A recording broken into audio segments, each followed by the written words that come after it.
सभी का स्वागत है। 14 फरवरी ब्लैक डे, जिसको 40 जवान शहीद हो गए, उनको स्मरण करने का दिन है, उनकी शहादत को याद करने का दिन है।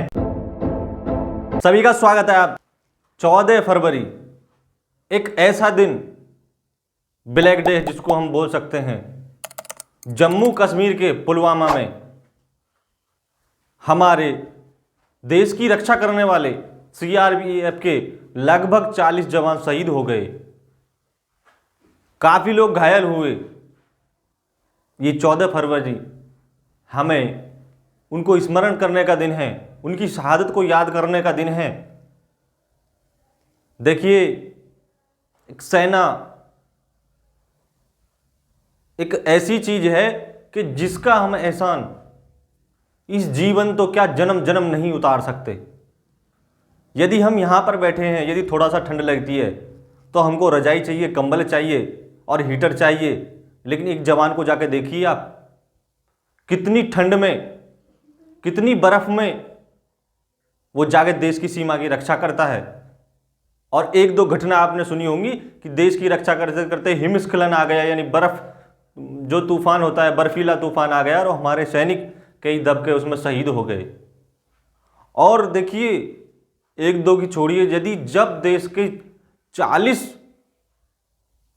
जवान शहीद हुए हों, देश पर मर मिटे हों, लेकिन वो बहादुर लोग थे जो देश के लिए कुर्बान हो गए, शहीद हो गए। लेकिन जिसने भी ये आतंकी हमला किया, वो जैसे ही मोहम्मद ने इसकी जिम्मेदारी ली,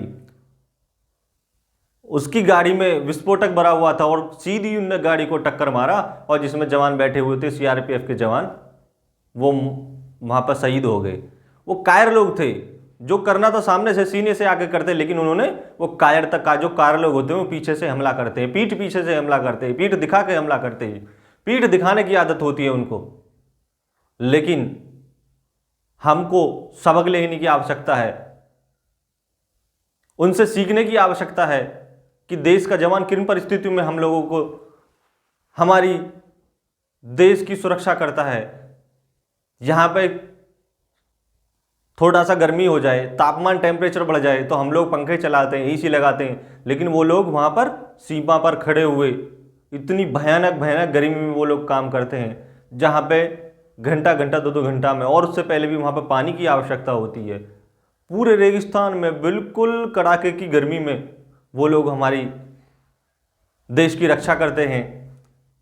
जहां पे हमको सांस लेने में थोड़ा सा दिक्कत हो जाए तो तुरंत हम डॉक्टर के पास जाते हैं, लेकिन वो ऐसे लोग जो देश की रक्षा कर रहे हैं, जो सेना के जवान हैं, ऐसी ऐसी जगह हैं जहां पर सांस भी हम लोग ठीक से नहीं ले पाते, लेकिन वो पूरी व्यवस्था कर करके वो लोग ड्यूटी करते हैं।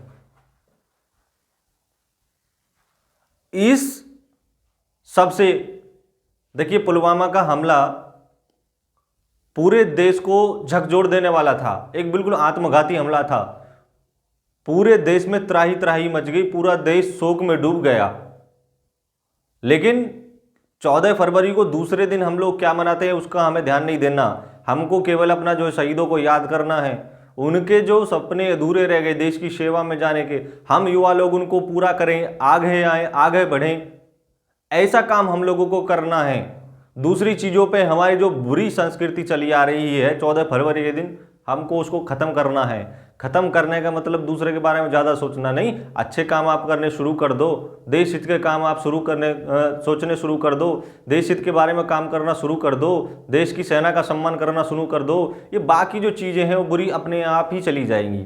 देखिए, अंधकार को भगाने का, देखिए परम पूज्य सरसंघ चालक, संघ के जो परम पूज्य सरसंघ चालक वर्तमान में, उन्होंने एक उदाहरण दिया था। वो कहीं अपना वक्तव्य अपना बोल रहे थे, बौद्धिक हो रहा था, तो उन्होंने कहा कि अंधेरे को हम एक प्रयास करें कि लाठी मार मार के हम अंधेरे को भगाएं, तो शायद नहीं भगा सकते, लेकिन उसको अंधेरे को भगाने का एक अच्छा उपाय है कि एक दीपक हम लोग जगाएं, वो प्रकाशमान हो जाएगा। हम अपने सैनिकों की याद में, उनकी शहादत में आज जगह जगह पर उन लोगों को सम्मान दें, उनका कार्यक्रम करें और उनके नाम का हम दीपक जलाएं, हम दिया जलाएं, संकल्प लें कि हम लोग भी देश की सेवा में जाएंगे, देश के लिए कार्य करेंगे, देश के लिए मर मिटेंगे। और ज़्यादा कुछ ना कहते हुए इस दिन मैं आप सभी से